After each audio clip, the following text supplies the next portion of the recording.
पवित्र गोड चरित्रम रघुनाथस्य शतकोटी प्रविस्तरम एक एकमक्षरम पुंसा महापातक नाशनम अशी सर्व पापाचा नायनाट करणारी रामकथा, संपूर्ण सुख दुःखातला प्रश्नाचं उत्तर देणारी रामकथा पवित्र तुम्ही ऐकतात। आणि माझं सुद्धा आज या ठिकाणी येऊन खरोखर माझं भाग्य झालं, म्हणायला काय वावगं नाही। धन्य दिवस आजी दर्शन संतांची, नांदेत या घरी दैवत पंढरीची। महाराजांनी खूप वेळेला आम्हाला आमंत्रण दिलं पण येता आलं नाही। महाराज ऋण व्यक्त करतो मी त्याच्याबद्दल। आज मात्र पवित्र सुदिन दिवस उभाला तुमच्यासारख्या महान संतांची भेट होती। या नियानं या ठिकाणी सुंदर असे रामायण आपण ऐकत आहात। प्रभू रामचंद्र त्या पक्षाला बघून लक्ष्मणाला बोलू लागले आणि त्या पक्षाला शाप देऊ लागले। देत असताना खरोखर प्रभू रामचंद्राने आपल्याला असं बाहेरकारी ऐकायला ऐकल्याच्या नंतर आताच महाराजांनी सांगितलं प्रभू रामचंद्राने त्यांना शाप दिला म्हणजे त्यांना ज्ञान नव्हतं।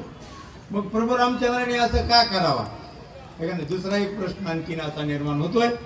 पण प्रभू रामचंद्राने केलेलं ते योग्यच आहे, कारण शास्त्र मर्यादा आताच महाराजांनी सांगितली।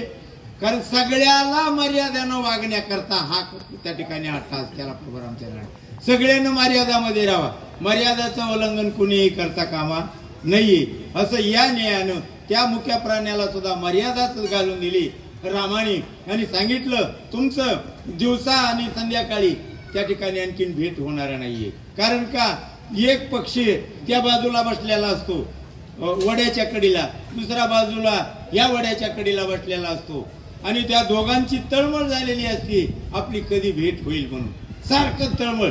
मग इकडला पक्षी ओरडतो आणि तिकडला पक्षी ओरडतो।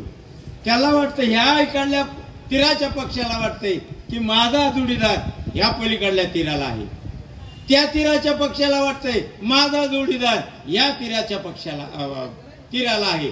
मग दोघ जणही चालायला सुरुवात करतात, दोघ जण भरारी मारतात महाराज। मग दुसरा जी पूर्वीकडलाय तो पश्चिमेकडे जातो आणि पश्चिमेचा आहे तो पूर्वीकडे जातो, म्हणजे दोघांचा वियोग संयोग काय होत नाहीये असं त्या ठिकाणी ग्रंथकर्ते नाथ महाराज सांगतात। श्रीराम पंपातिरी सीता वीर्याची अंतरी, वदला विचित्र कुसरी लीलावदारी श्रीराम। आम्ही हे आवाज